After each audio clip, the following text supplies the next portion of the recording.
When I saw the final cut of Lord of the Rings at the cinema, nothing made my heart soar more from the work that we had done than the miniatures.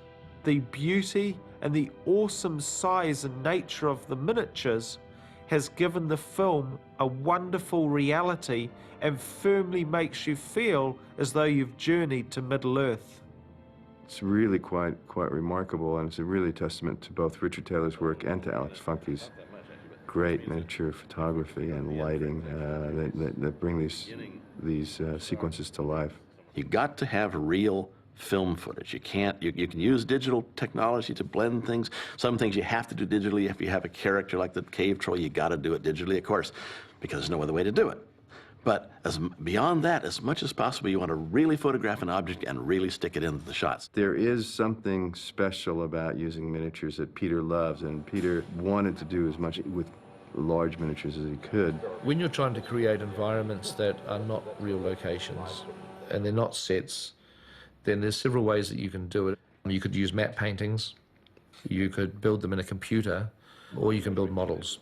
And I always tend to favour models because to some degree they're interactive, they're user-friendly. I was able to also move cameras around pretty freely in the miniatures. And I wanted obviously lots and lots of shots of these sorts of environments. The problem with shooting miniatures really is that no matter how big they are, they're never big enough. The basic rule of thumb is the bigger the miniature, the more realistic it's going to be, because you can put more detail into it.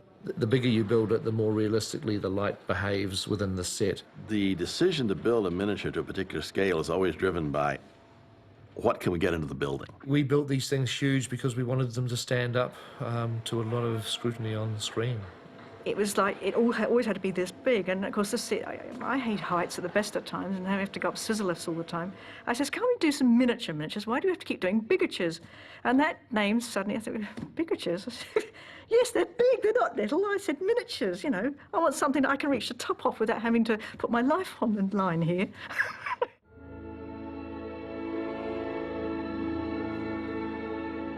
I'm standing in amongst the miniature of Rivendell. This is probably the most specifically Alan Lee-esque design on the film. We tried to complement the original drawings of Alan exactly as we went through the process of designing and building this miniature. Well, this job was a model maker's dream, in that we were very, very lucky to be trusted to build from Alan Lee's drawing board or John Howe's drawing board. We were encouraged to work that way because there was nothing between the execution of the model and the pencil marks on the page. One of the wonderful treats that came as a byproduct out of the building of Rivendell was that while we were building it, Alan Lee was so attached to this miniature that he'd come down regularly and work on it with us. And he got his paints out and he doodled away and he painted some of the houses. He had great fun. I wish he couldn't get him out of there in the end. We built it at such a small scale, 24th scale, because originally this miniature was only ever intended for a big wide shot from up the other end of the valley, looking down on the miniature. But what unfolded in the coming months was that Peter envisaged shots where the miniature would be much more involving and utilised in the back of shot to a much greater degree. To that end, the camera got closer and closer, and fortunately, Mary McLaughlin and John Baster had gone to a great deal of trouble early on, even for the wide shot, to get the detail that now is able to stand up and close up in the film. Chuck Schumann, who was in charge of shooting that sequence, did a brilliant job of working out the details of matching the lighting of the miniature to the live-action lighting, and also because in many cases the moves had to be elaborately massaged to fit, because in many cases there were several different layers of miniature stretching back in depth, and they all had to be shot at different positions and at different speeds.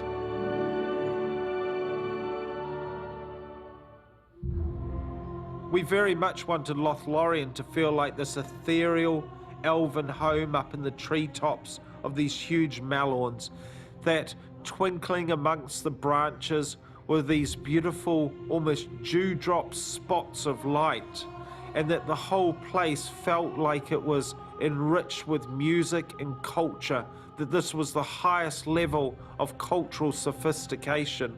It has a very Art Nouveau feeling. I remember something Peter was stressing that he wanted was that the building should be like opening flowers with dripping tendrils. Alan's drawing is just a vision of this forest with hundreds of houses in it, and that's what we had to build. This was the most difficult miniature that we built for the whole of Lord of the Rings. We built 8 26-foot tall trees, each one about 5 feet in diameter, carved out of polystyrene with a huge steel structure inside them, then skinned in urethane and carefully detailed to look like bark. Each one had a huge spray of branches, twigs and leaves that created the canopy of the top of the Malorns. We created a model which was just a canvas for the shooting crew to light, and then it went to the next level and they just bathed it in this beautiful ethereal quality. This is shot in very heavy smoke because it's a very mysterious, very environmental kind of place, and it's entirely built in the trees. These elven flets, which are these wonderful sort of Art Nouveau buildings suspended from the trees with walkways going in between them, and hundreds of light bulbs, hundreds of Christmas tree lights way back in the distance where you don't see them as anything but just little tiny points of light. The whole goal here was to create as much depth as possible. We only had 8 trees, but we had to have it look like a whole forest, so basically we had to shoot those 8, change our positions, pull the camera back, shoot them again, change them in positions again, pull the camera back again, and then essentially stack them up so you'd have, in a sense, 8 times 3, 24 trees instead of 8, by step and repeat. This is the kind of thing that you do to try to tie things together. So once you're looking about 20 feet up, you're into the miniature, and you simply continue on up into the canopy where it disappears into the smoke. And you have the sensation that you're looking hundreds and hundreds of feet into the air.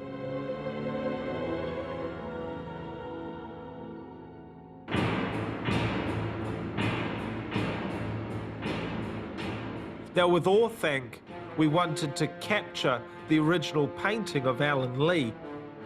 In Alan's painting, he illustrated very much the feeling that this was a tower that had been chipped out of black obsidian. The only way we figured out to capture the look of black obsidian was by carving it out of microcrystalline wax. We carved every single element, then assembled it using hot waxes to melt all of the elements together, and then we took a massive silicon mold, a huge matrix mold of this whole structure, and then eventually replicated it in encapsulating resin. It's designed so that you can come up to it really close. Now, we get into what we call hyper-detailing here. We knew, for example, that we were going to have to do a shot of just the staircase with Christopher Lee walking down. Every step was carved with great precision, and every little edge was sharpened, so that when we get into that extreme microscopic magnification, it would still stand up. My old friend. Swooping in towards Orthanc with Gandalf on top of the tower.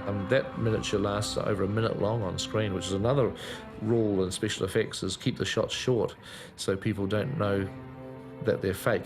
Our miniatures were so big and so impressive that they stood up to a shot that was a minute long, no problem at all.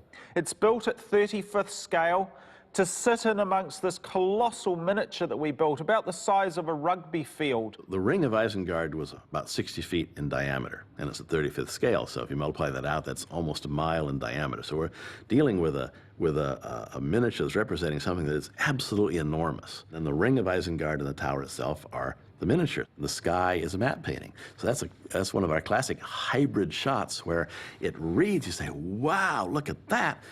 But it's all built up out of pieces. You're putting the right things together to make it work. 24 mine shafts were built into the surface of the miniature. There was over 1,000 pieces of individually modelled architecture that made up the componentry of the mine workings that were laid out throughout this miniature. They were just urethane pits that we'd carved out of this foam and put all this sort of stuff in there, and then all of a sudden it's come to life. It's moving and it's smoking and it's seething with life, and that was brilliant. The crow hole shot, which is where the crows come and report to Saruman that they've found the Fellowship. Basically, we needed a hole for the crows to dive into, a first cavern for them to fly through, a second cavern for them to fly through, and another cavern which would be the background for Saruman, the live-action play to Saruman at the end. So essentially, this is one continuous shot on 5 separate pieces.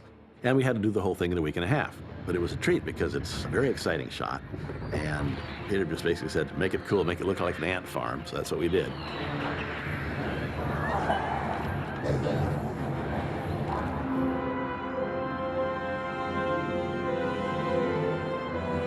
John Howe's illustration strongly inspired the Argonauts, and he played a great part in the art direction of these characters. It's funny when you're standing amongst the miniature, because you're not at the eye height of the hobbits and the boats, it looks very miniature-like. But when it's lit beautifully by Alex Funke and his team on the miniatures stage, in the correct environment and digital surroundings, Tol Brandia sitting in amongst the falls, and the sky and landscape is placed in, a miniature like this can very much come to life. I love the Argonauts. Now, they were at 1/60th scale. They stand about 8 feet tall, and they were sculpted out of urethane foam, which is a rigid foam. Yeah, instant aging. You realise this is a top secret process developed over 1 million years by cavemen and model makers alike. I'm not going to knock that front piece off because I need to think about that. I've got to knock a piece off the nose, and I hate doing that because I know that if I knock a piece off the nose, the wrong bit will fall off. I'm actually going to give the stone to Alan Lee and make him knock the piece off the nose. The trick with a scale model is not to overdo it. You've got to be subtle. You can't go whacking into things and getting too carried away. The concept behind them is that they're carved out of the cliff faces of the river, but we theorised that probably there wasn't the necessary rock to be able to carve the whole figure. So in what we're saying is that they were able to carve to about this level, but then had to construct this massive quarry to mine the rock, lifting with massive gantries and lifting equipment up onto the upper surfaces of these huge 300-foot tall sculptures to place in place these huge granite blocks into which they could continue to carve and create the final look of the characters. How they did it, I don't know. That would have been some fantastic scaffolding, and it would have been a great project to do a retro model to show the construction of the Argonauts, because I think it would eclipse the pyramids, frankly. But anyway, we had to think it through and make it look like that's what they did.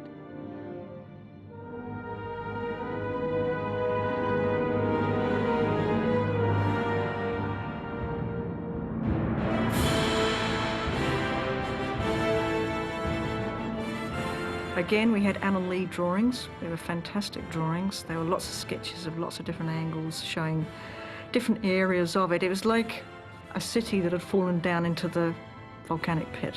This miniature particularly was a very complex and very large miniature to build. And it came apart in about 8 or 9 pieces so that we could get them out of the door and down the road to the shooting stage. At any one time, the camera had to be able to be filming within 2 inches of the surface. So therefore, the whole miniature had to be done at macro detail. It's the Khazad-dûm staircase scene where the Fellowship, run down and have to jump over the hole in the stairs. I mean, they are entirely miniature environments that are used shot after shot after shot. It's like almost a 3-minute section of the film is filmed continuously inside this model. And there's virtually no set was built for that. There's a tiny little piece of set for a couple of close-ups of actors at the beginning, and everything else was just shot against blue screens using the miniature as the background. So here we are in the Great Hall of Moria, one of the great strongholds of the dwarves. It lies between the stairs of Khazad-dûm and the bridge of Khazad-dûm. This is a very beautiful set. It's built mostly out of hard sculpted resin, finished to look like polished marble. And the floor is all built out of foam, and the ceiling's built out of foam. One of the things that's most remarkable about this set is the degree of detail that's been drawn into it. It's one of the things that makes it so convincing. As close as you go, you see more and more information. You see more and more detail. And that's what makes a good miniature work, is the fact that the detail doesn't break down even when you're really close to it. So the Fellowship has to pass through it after they leave the stairs on their way to the bridge in safety. So they have to run all the way down the hall in order to get out over the bridge.